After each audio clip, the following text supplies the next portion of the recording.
जय भीम दोस्तों, मैं रजत मौर्य आप सभी का स्वागत करता हूं बहुजन साहित्य के इस विशेष कार्यक्रम किताब पर चर्चा में, जहां हम चर्चा करते हैं बहुजन लेखकों द्वारा लिखी गई किताबें और बहुजन मुद्दों पर केंद्रित किताबों पर। आज के इस वीडियो में हम लोग बात करेंगे बाबा साहब द्वारा लिखी गई किताब रिडल्स इन हिंदुइज्म की पहेली नंबर 15 के तीसरे भाग की, जो कि इसका आखिरी भाग है। इस वीडियो में हम लोग बात करेंगे कि जो भगवान शिव हैं, ब्राह्मण धर्म को मानने वाले जो लोग हैं, उनके जो भगवान शिव हैं वो नरबली पहले स्वीकार करते थे या नहीं करते थे, अगर करते थे तो क्यों करते थे, या फिर बाद में उन्होंने करना क्यों स्टार्ट करा।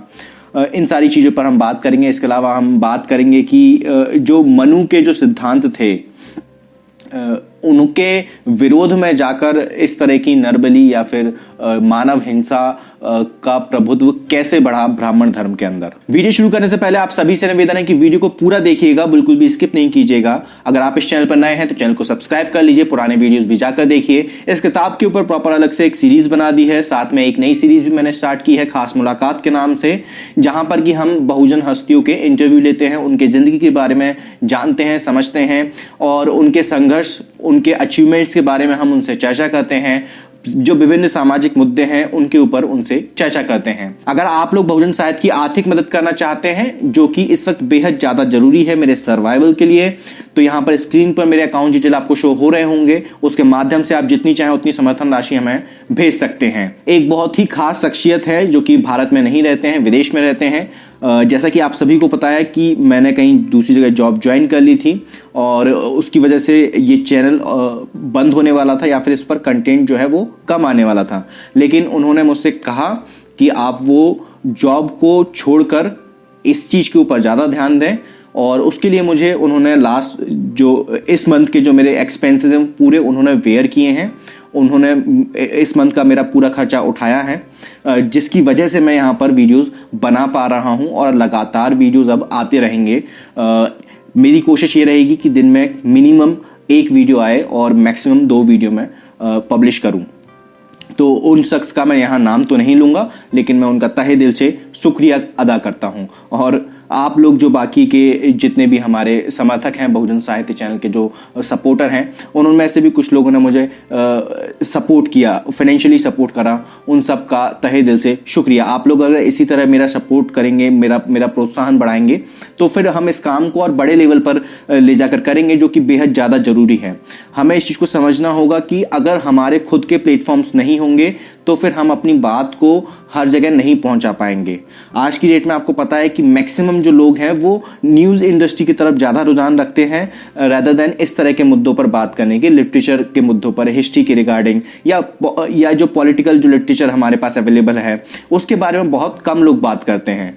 तो जितने भी लोग ऐसे बात कर रहे हैं, ये बहुजन समाज के जागरूक लोगों की जिम्मेदारी है कि वो उनका समर्थन करें, उनका प्रोत्साहन बढ़ाएं। आप सभी का तहे दिल से शुक्रिया। इस किताब के पेज नंबर 124 पर डॉक्टर अम्बेडकर लिखते हैं, मनु द्वारा सदियों तक निर्दिष्ट अहिंसा जिस तरह तंत्रों द्वारा ध्वस्त कर दी गई, उसका यह विकृतम रूप है।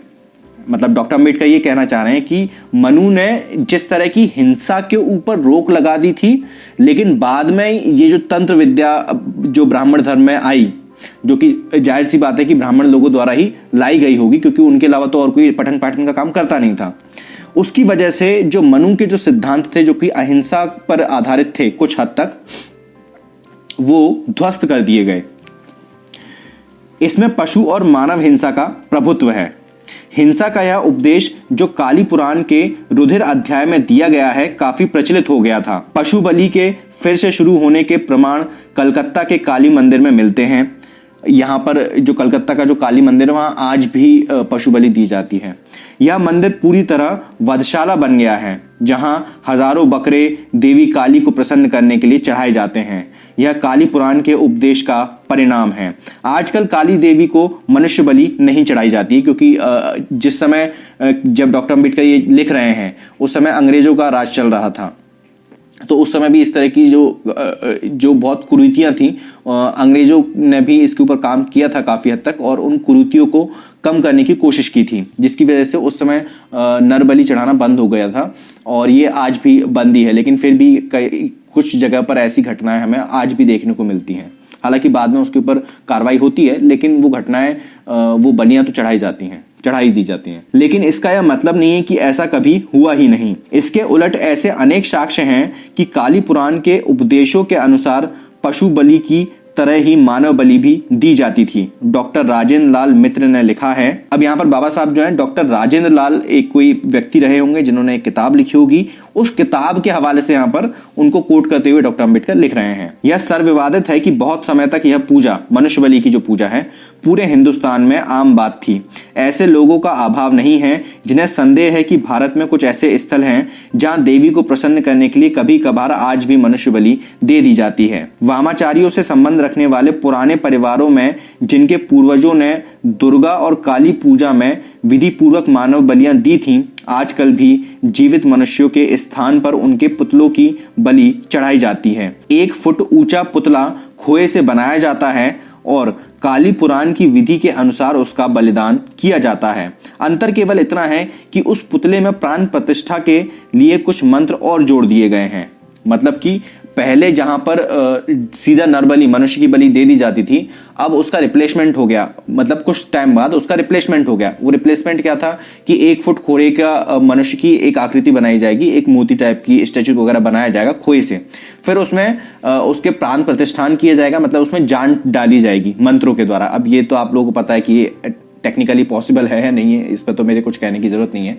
और फिर उसकी बलि दी जाएगी उन्हीं सारे विधानों के अनुसार जो कि काली पुराण के युद्धर अध्याय में दिए गए हैं। 24 परगना के डिप्टी कलेक्टर मेरे मित्र बाबू हेमचंद्र केर ने बंगाल की पटसन संस्कृति पर एक अच्छी किताब लिखी है। उन्होंने मुझे बताया कि बंगाल के पूर्वी क्षेत्रों में ऐसी बलि अक्सर दी जाती है, लेकिन वहां पुतला एक व्यक्ति नहीं काटता बल्कि परिवार के सभी वयस्क एक साथ मिलकर काटते हैं।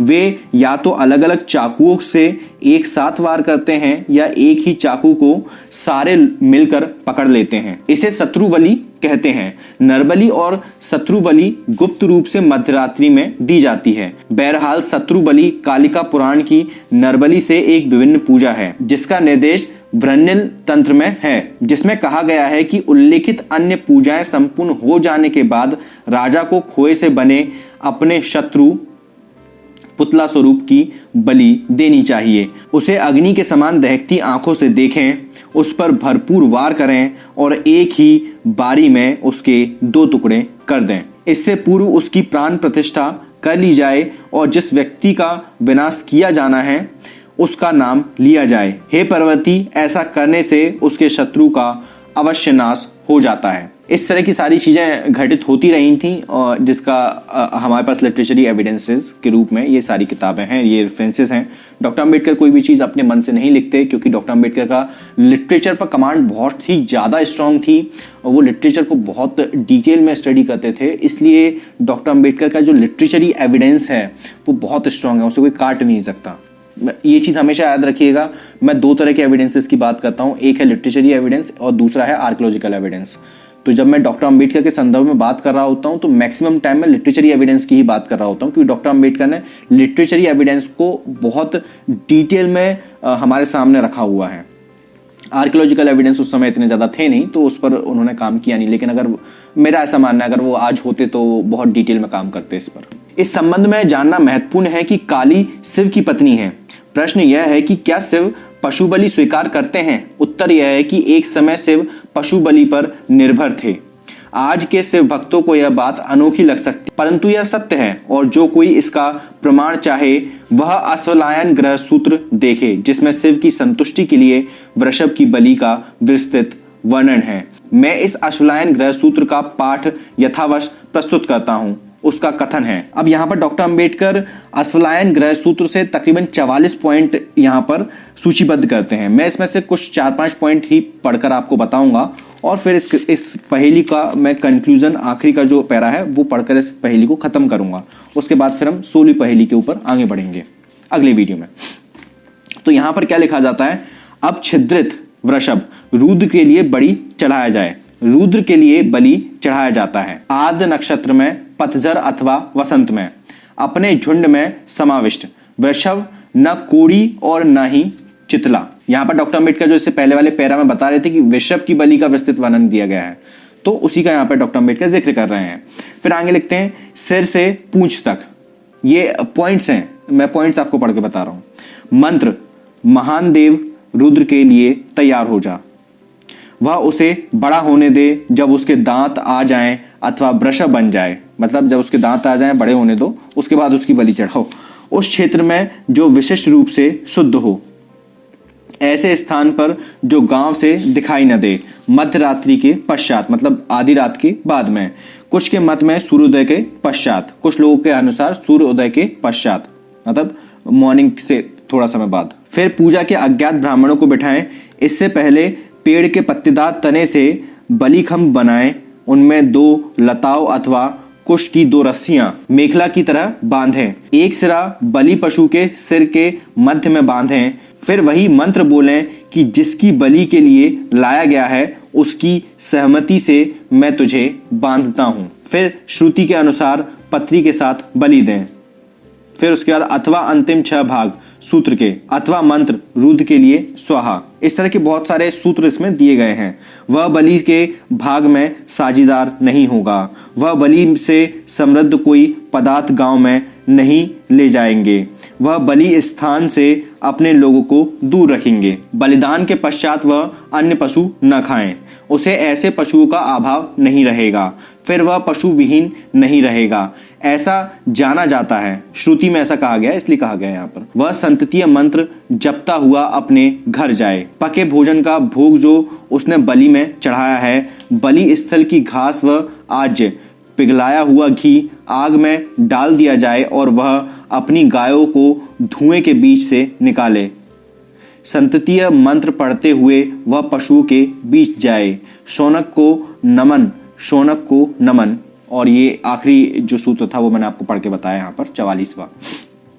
इसको आप खुद भी ना डाउनलोड करके पढ़ सकते हैं। मैं आप लोग समझ सकते हैं, पूरी सारी चीज़ें नहीं पढ़ के बताता हूँ, जो मुझे इंपॉर्टेंट लगता है वो मैं आपको पढ़ के बताता हूँ, जब भी इस तरह के जब बहुत ज़्यादा सूत्र हो जाते हैं तो, ताकि वीडियो लंबा ना हो, आप लोगों को देखने में दिक्कत ना आए। फिर इसके कंक्लूजन पॉइंट में डॉक्टर अम्बेडकर लिखते हैं, आजकल शिव तो पशु बलि स्वीकार नहीं करते, शिव पूजा का यह रूपांतरण अहिंसा स्वीकार करने के बाद हुआ है। हिंसा से अहिंसा अपनाने के बाद ब्राह्मणों ने शिव को हिंसक से अहिंसक बना डाला। शिव के अहिंसक देवता बन जाने के बहुत बाद काली पूजा आरंभ हुई। कुछ भी हो, उनकी पत्नी काली हिंसक देवी बन गई। परिणाम यह हुआ कि हमें एक अहिंसक देव की पत्नी के रूप में क्रूर व रक्त पिपासु देवी मिली। क्या यह पहेली नहीं है? आखिर ब्राह्मणों ने ऐसा क्यों किया? मैं उम्मीद करता हूं कि आपको ये चीज समझ में आई होगी कि कितने कॉन्फ्लिक्ट हैं, कितने सारे विरोधाभास हैं ब्राह्मण धर्म शास्त्रों में ही, किस तरीके से उसमें अलग अलग जगह अलग अलग चीजें लिखी गई हैं। अगर आप ये सीरीज शुरू से फॉलो कर रहे हैं तो आपको ये चीज समझ में आ रही होगी।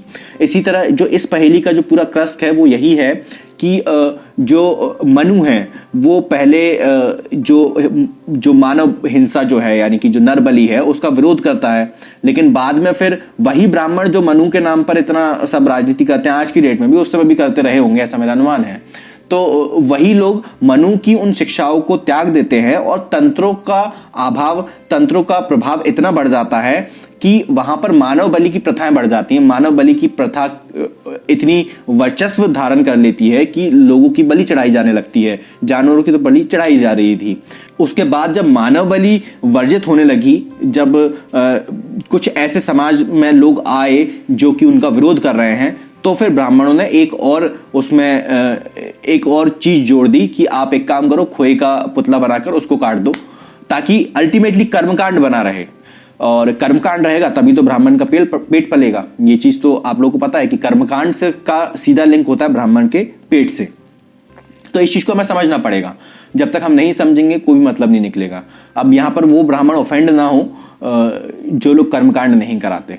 मैं उन ब्राह्मणों की बात कर रहा हूं जो कर्मकांड कराते हैं, आज की डेट में भी कराते हैं, आप सभी को पता है, लेकिन अल्टीमेटली जो नहीं कराते हैं उनको ही पता है कि उनके पुरखे कभी ना कभी तो कराते होंगे। तो ऑफेंड होने वाली कोई बात नहीं है। आप लोग का इतिहास है, आप लोग भी पढ़िए, हम लोग तो पढ़ ही रहे हैं, आप लोग को भी पढ़ेंगे तो आप लोग को पता चलेगा कि आपके पुरखों ने क्या क्या कर्म किए हैं। इस किताब को खरीदने का लिंक आपको मिलेगा नीचे डिस्क्रिप्शन बॉक्स में।